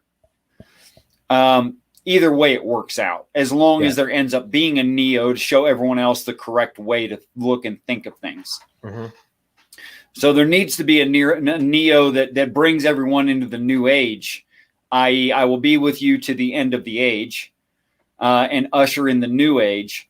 As long as that Neo exists, it's all good for everybody. Yeah. I don't know that really addressed what you asked. It was your thought. You tell me. No, it does. And if anything, I just love for you to explore the sword of the mouth. Mm-hmm. And because I have my own theory, but I'd love to hear what you think. The sword of the mouth and the blood on the cloth, and how this lends to maybe the one will be the one who can actually do the dirty work, but not be stained by that work. This idea of like every revolution ends up being a bloody revolution because of that blood creates a lust, and it's always the downfall. Is this lending to the idea that the Christ will be able to judiciously enact war in a way that's never been done before, in an absolutely just way? Well, if not, then he's a liar. Yeah. Because he says he is loving and just and perfect under God in all of God's ways. And God claims to be loving and just and benevolent. So he can't be something not benevolent. Now, the pride of the Jews, which is immense, makes them think that the Messiah will be a king warrior of violence. Eliminating everyone but the Jews, but that's a Jewish pride problem. And by the way, I find all Jews have a pride problem, which I find interesting, or they don't remain Jews. Maybe it's like an inherited trait. Maybe it's a socially handed down. I can't really tell, but they always have this pride problem where they will claim that God owns the whole earth and that everyone's God's children, but they're the only chosen ones. And that they reside over the Goyim. Yes, the Goyim. And by the way, that's not in the Torah at all. That's extra biblical to their Bible. That's some prophet or someone who called themselves a prophet and outside of the text, and that's not in their Bible either. It's not in the Old Testament whatsoever. But it's a supremacy thing. The idea. I would just defeat the idea by saying, try reading the text as though the word Jew just means believer, and the word Gentile just means non-believer, and that's all that they mean. After all, even in the ancient Hebrew civilization, there were already existent religions that they were aware of. They don't mention one of them by name. It's not like they go, oh, these people over here are worshiping Hera or Zeus, or they don't say anything. They just say Jew and Gentile. You're either a believer or you're not. Those are the only two qualifications, and that decides whether or not you are saved already or whether you need saved by that warrior hero. Which lends credence to the idea of the true one God.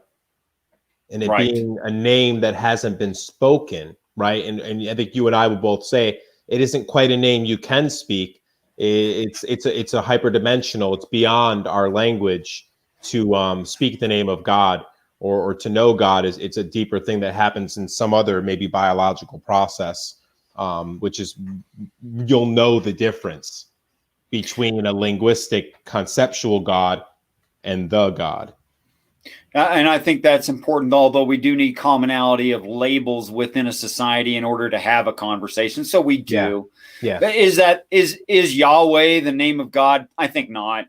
Yeah. Or is Zeus the name of God? Odin, etc. Yeah. No, those are just cultural names. Mm-hmm. Yeah. It might be closer to saying like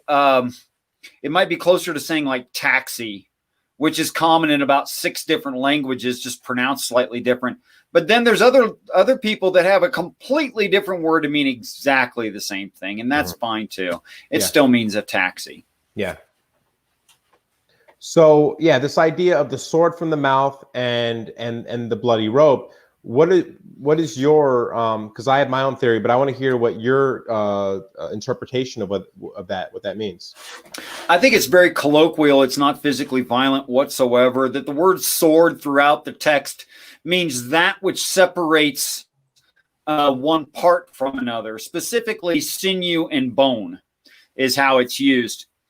And a lot of Americans don't understand that we get a lot of our culture from the Jews and from the ancient Near East in our colloquial usages and exaggerations of certain terms. For instance, you would not get a picture of helicopters descending onto the football field and ambulances rushing in and just blood spatter and brain matter everywhere if I said, oh, in the 80s, the Steelers were just killing the Cowboys. Yeah. No one would get that picture, because you'd understand the reference that I was talking about a sporting event, not an actual war. So that's the confusion right there. That in the text, it's using this to say this is really important. So I'm using strong language. Like this is important to me, the way that I'm expressing this, but I'm not talking about violence at all. And I would give a real quick example of why I say that. Throughout the Bible, it says to make an altar, you use 2 uncut stones with the word of God written in them. You can't have words written in an actual rock without cutting it. That doesn't make any sense, okay? However, the words uncut and stone, unaltered and unalterable. 2 stones, unalterable, with the word of God written in them. That is the Old and New Testament. That is how you make a sacrifice to God. That is how you build an altar. In fact, I call mine an altar because that is the foundation of how I sacrifice to our God. Okay. So when the Bible says stone them to death, that's the stone it's talking about. This is directly equivalent to throw the book at them. Wow. To convince someone, like in legalistic terms, using the truth that comes out of your mouth. In other words, words. That's what it's about. It has nothing to do with violence. It has nothing to do with killing people in the street. That has nothing to do with anything. Only tribalism and self-pride makes people say things like that. It's just not in the text. Yeah. Go ahead, Mark. So I agree. I believe the sword from the mouth is that word, which when spoken, let's say, for instance, that when this all goes down, the Christ is made known and it moves through the world like lightning, as is one of the things. I believe this means that the Christ will be made available to all people through the internet. People will see videos or people will read something about them. They'll get in the news. At that point, the world will descend on Christ. This modern sort of wicked world will descend on Christ. And for some reason, I believe that the Christ is protected physically. The Christ cannot be mortally wounded by anybody. And so what will it become if you cannot physically hurt the Christ, but a war of the words? And so the Christ's power will be to speak truth to word. And so there will be debates. There will be actual conversations, and where the sword will strike through the way he speaks. And when he speaks, everyone will know exactly what he's saying. and he will make fools of the wicked. I think this is the thing of our time that needs to happen, is we need to make fools of all the wicked, because currently we have a lot of wicked people in high places of power that people respect and think are good, but it's because they are able to be tricky with their words. Christ will speak absolute truth. And so in a room with the wicked who use tricks to speak, his word will be so powerful and honest and be able to cut through their lies that he will make everyone aware of those who are wicked and break the spell that they have been casting on them with words. That's what I think the sword in the mouth basically means. So I think we're pretty much in agreement with what you think. I think I can back that up pretty easily scripturally. Psalm 139, he will give the angels charge over thee to keep thee in all thy ways. They will bear thee up in thy hands, lest thou dash thy foot against a stone. You're not even going to stub your toe if you're the Christ. Yeah. Like, forget, you're not going to get hurt. Don't even worry about it. Yeah. You know? Mm-hmm. And for the readers of the text who think the text is intended for them, how many of your friends died in car crashes? Okay, that you are not the right church. You are not the intended reader, or you wouldn't get a stubbed toe. Yeah. For goodness sakes, man. Yeah. And further, when the prophet starts to speak, and it causes a saying amongst the people. Well, isn't this so and so from such and such family and place? Isn't he just some ignorant so and so and whatever? And here he is walking with the prophets. And again, that word prophets meaning past Christs. He's walking with the prophets. He's part of the order of Melchizedek. He is the speaking prophet of the time. Oh, wow. Yeah, that wows me. Gosh, it's like, holy crap, man. Yeah. So not the first, not the last, but there's been a path beaten down for him to follow it. Not with too much definition, where he can't be himself. Yeah. Which would cause the Gospels to all be different, of course, because some leeway for personal distinction is definitely allowed within the description of the hero. Yeah, and I think the hero will be funny. The hero will make light of dark situations, but with intent to lighten the world, not to make fun of people who hurt. The hero will be honest. The hero may be romantic.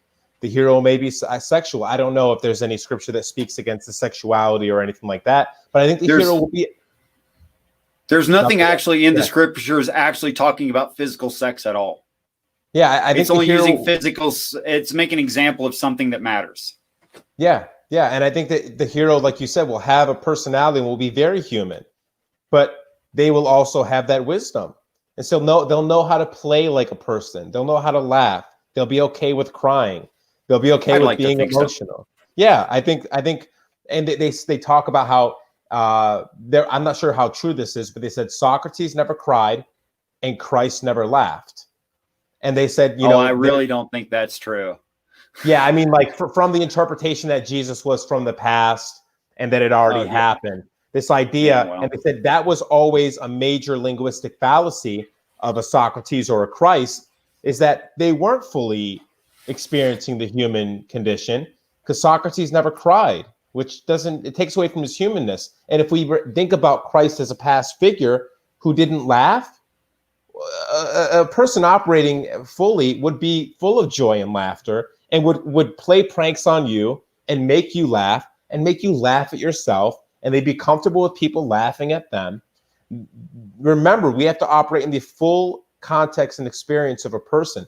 This Christ, a lot of people, when I was on TikTok, is like, well, you're wearing glasses. And I'm like, well, I'm wearing glasses now. And it says, so where in the Bible does it say, and so the hero will have 20/20 vision? You know what I mean? That kind of thing. You know what I mean? And I'm not so much making an argument for myself. I'm not trying to defend myself. I'm trying to help people to open their vision and understand what's actually important about identifying the Christ. Right. And that is to me word and deed. Word and deed. Word and deed. Not the clothes they're wearing, not the haircut they have, not the elite family they're born from. Word and deed is what counts, is what's always counted in any situation with any person. It'll count more than ever with the Christ. In fact, I would go so far as to probably be able to discount religious education and institutionalized education, college and stuff. Yeah. That's not it. Those things wouldn't be necessity either. Yeah, those wheels have to be broken anyway. That's my own perspective, and that's what I've gotten is all the old wheels have to be broken completely. A new covenant has to be made. A new book has to be written, but it's a book that has to be a living book in every single person so that it cannot be corrupted as pages on a paper. The new covenant, the new agreement, everything must live in the heart of all people, and so that it cannot be corrupted and screwed with. This directly for you.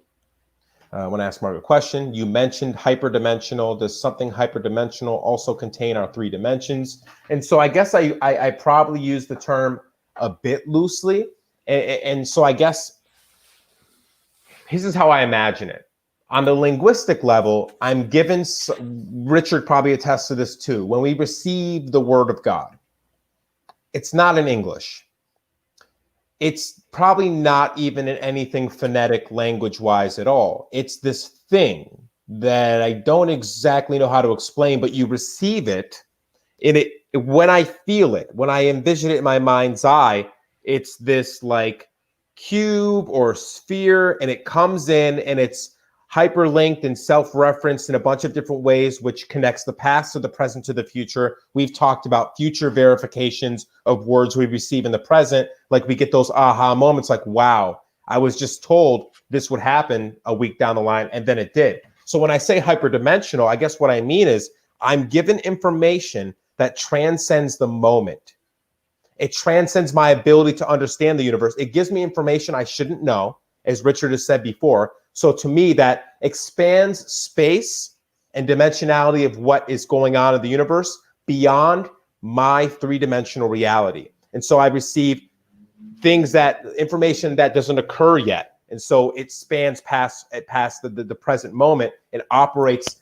So what I would imagine is if I'm living in a linear time world, wherever this information is coming from has to have a view of the world as if time was land and their position was on top of a mountain looking over and seeing beyond time. And so I say hyperdimensional because it has to transcend my position in 3-dimensional reality, moving through linear time, in order for me to get the information I do, because it can be future reference to moments that haven't occurred yet, and because I'm given information about space, about the universe, that I couldn't have known from my position on the planet.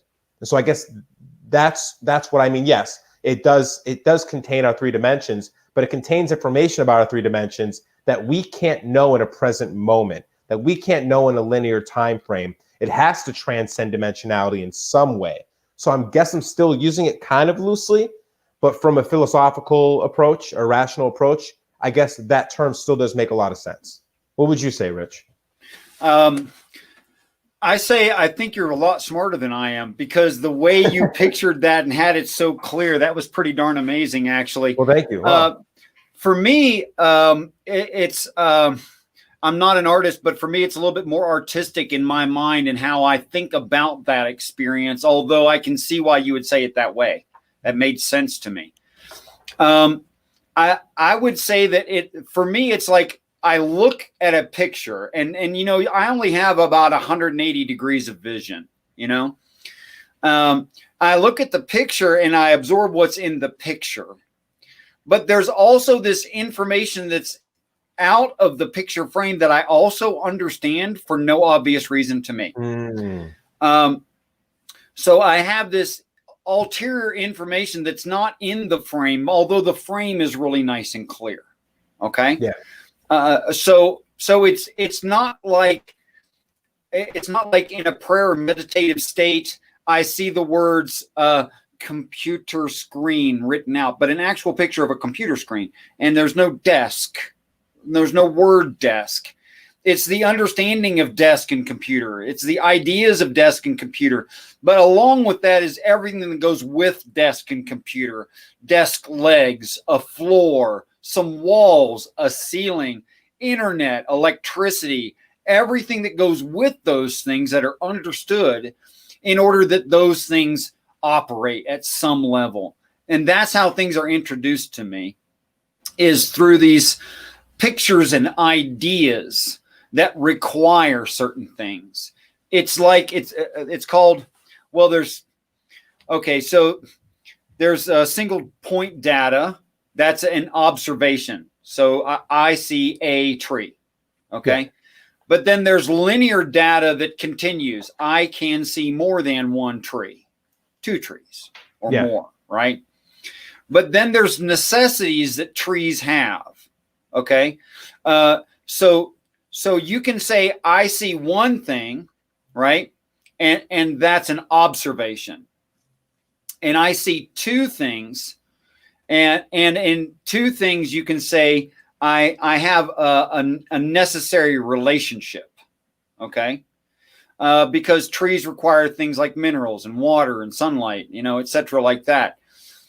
But you can also extrapolate out from those information points and say, if there is a tree that doesn't naturally grow there, then someone planted it, okay? Yeah. So there's this direct observation, and then there's interpolation out from that, but then there's necessary extrapolation out from that. You can never have a Starbucks coffee without a Starbucks, a trucker, water systems, electricity, the HR department. Yeah. Exactly. And everything that's involved in quote unquote Starbucks, me just having, a nice frappuccino or something.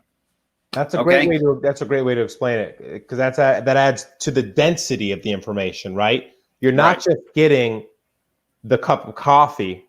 You're getting a cup of coffee with understanding everything that goes into play with the cup of coffee and all the implications it has in the future and all the implications that led to it. Like sometimes I'll get a word about a friend of mine or something. It says, they're feeling this feeling. It's going to do this to your guys' relationship. You're going to not be together for a while, but the reuniting will occur when you have done this and they have done that. Here's why it's important for your growth. And I'll get all of that in a moment, and you'll hear all those things, but you'll still have to unpack it. Right. Yeah. And that can take some time. Absolutely. And there's nothing wrong with taking that time that is needed, necessary, indicated. Okay, I promised, since I have now a new record for this little tiny channel, 275 subscribers, Congrats. That anyone that wants to drop by tonight can drop by tonight. But I'm going to take a half-hour break. So we need to go ahead and wrap this one up, which does not mean the end of this conversation at all. All right. Okay, so anyone who has something final to say in the side chat while Mark is collecting his thoughts and saying whatever Mark says when Mark says it. Excellent. So I guess just to add on a little bit, and we probably have a further conversation about this in the future, the pineal gland. Mm. And this maybe being the place where we receive the word, but possibly receive the competing words. So I guess for maybe as maybe people are asking maybe their final question or comments, one, I think that the pineal gland is our biological cell phone. And I think that lots of people can make calls to it. Lots of people can make calls to it, and they are competing for our attention, and they're competing for how we act in the world. And we've talked about there is the one voice that speaks much different than all the other ones. And once you have the discernment, that phone call is a phone call that only is made when you ask for it to be made. And it's only giving you information that is better for you, as opposed to receiving other phone calls. Hey, I got a great deal for you, this, that, and the third. And so that's, I guess, my opinion on, I think it's really important to understand how to keep that part of your brain healthy, understanding the foods and thoughts and different things that can hurt those things, that can overexcite other glands. But to one more effect about the virgins, when you stop using your gonads, your pineal gland actually receives more attention from your biological systems. And so it's interesting that when you abstain from sex, your pineal gland actually becomes more active. That was in DMT, the spirit molecule, a book. It was the only scientist to ever be able to conduct dimethyltryptamine experiments on American land. And they found that when you stop using your gonads, that gland recedes, but then this gland expands. That is super interesting, and Yeah. maybe why they want football players abstaining. Who knows? Maybe it's for a team effort.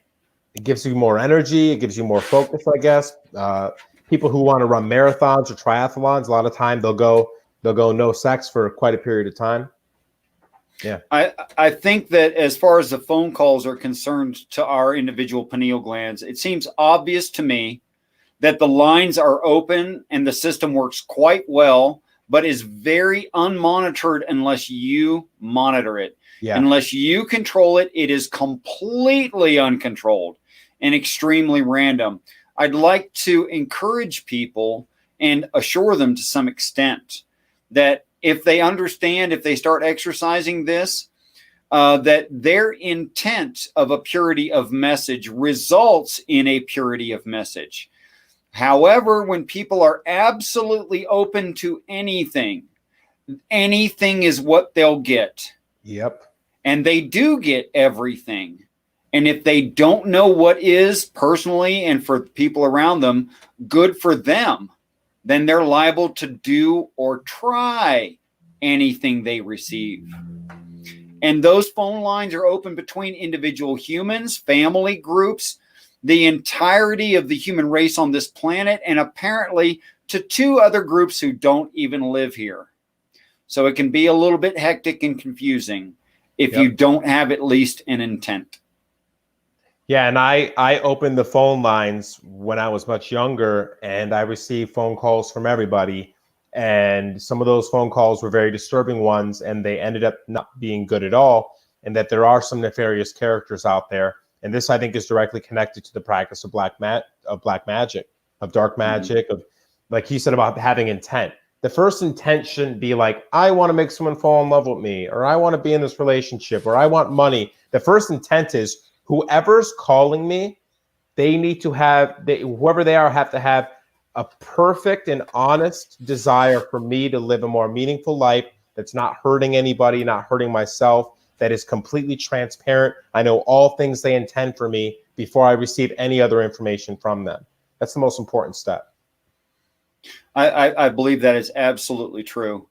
After all, when someone is keeping secrets, as we spoke about earlier in this conversation, they're trying to control you. When someone is giving you misinformation, they're trying to control you. Yeah. Or disinformation, they're trying to control you. That's what's going on there. All you have to do is look at what cults, including our government, does, including what churches do, including what sports teams do, and you will see it go on there. Yeah. Absolutely. So stay aware. Stay aware. Be in control of your mind. Be in control in the moment, because you'll start to hear all the rings, and you'll start to be able to distinguish which rings are coming from where. And like you said, lots of people you can hear, but also there's 2 other sets of folks that aren't from here and have a lot of intelligence, maybe much higher than ours, and possibly more vision of what can happen in the future. They have so much more power and control. I think we need to give them credit for that, and be very careful how we navigate that whole world. By the way, if you're someone who adopts other people's emotions, whether they express them or not, and you do that easily and readily, then this kind of discipline, this idea set that we're talking about here, can fix that for you and put you in control of it. In other words, you'll learn how to turn that on and when you should, and how to turn it off, which is a really handy thing for me personally. Yeah. And it separates those who are just at mercy of their environment and shamans, the healers, the ones who can turn it on when they need to help somebody get through something, or just to understand somebody better so they can communicate better. Yeah, being able to turn on and off, man, that's such an important part of it. It is. And until you practice it and you investigate yourself and you see what you're doing, thinking and feeling, you're not going to be able to do that. Yeah. You are at the mercy of your environment. And, well, just tell me how much you're enjoying everyone else being in your head. Just tell me that. Yeah. Because I promise that's not a good time. Yeah. There's 2 possible scenarios that we're dealing with when we get deeper into this, the intelligent other. Either we live in a world where there isn't ultimately a fail-safe contingency that protects our own free will, right? Or protects our own basic rights as a conscious being in the universe. If that's the world we live in, then we're kind of screwed. But if we live in a world where there is some sort of fail-safe that we can develop within ourselves so that we can protect ourselves from ideas or physical harm by having more wisdom, you might as well just bet on that world that you do have some sort of innate God-given power to be able to discern these things and protect your own mind through learning better how to understand your mind and body and attain true wisdom that's honest and good for you. And by the way, if you don't think that's true, your God is not perfectly moral. Just by the way. Yeah. And then we're just screwed. And I would rather not even think about living in a world like that, because if it's the case, then it's the case and there's nothing we can do about it. I'd rather at least hope for or have faith in this universe is ultimately empowered by something that, for at the very least, has a neutral mindset and would prefer everyone live well. Well, I tell you what, Mark, if what's going on here is I am receiving in meditation or from my own imagination a set of messages and ideas from an evil God or the evil part of me, then either me or that evil God are going for the really, really, really long con. Yeah. And I don't think I have stuff that valuable. Yeah. So either it's the truth or the longest con ever, because that God has not lied to me yet. Yeah. Everything that they've portrayed to me, every idea set, even things I found counterintuitive, actually worked in reality. Of course, if my intuition was perfect and I could have solved all those problems myself, well, then I would have already been living a perfect life now, wouldn't I have been? Yeah. Yeah. So there you go. Exactly. So it's bound to be a little bit counterintuitive, or else I'd have already been extremely happy. And I wasn't. Yeah. And people in my life will attest that I was a fairly reasonable person, but like happy like I am now, absolutely not. Wow. And there you go. And if in every moment you're getting to live in that, it'll tend to stay in that same direction. You know what I mean? If you've had this much goodness in your life and happiness, and you can see no negative effects, the proof's in the pudding, right? That direction should continue. But yeah, if it's some long con, I mean, there's nothing you could do about that anyway, and there's no need to even worry about it, because shoot, all you can do is live for being the best version of yourself today and put good out there, regardless of what kind of universe it ultimately ends up being. But you might as well try to do some good while you're here and decrease suffering and increase happiness. I think spreading ideas that are helpful to people, that is spreading good, is perhaps the only possible perpetual motion machine. It seems the more of that I do, the more of it is available. Yeah. And I can't seem to exhaust it. Yeah. And I mean, that goes back to basic science. It's like when you do good, when you say good things, balanced things, you have balanced compassion, you get balanced encouragement, people tend to do better. And that is a sustained better. By all measurable accounts, it's good.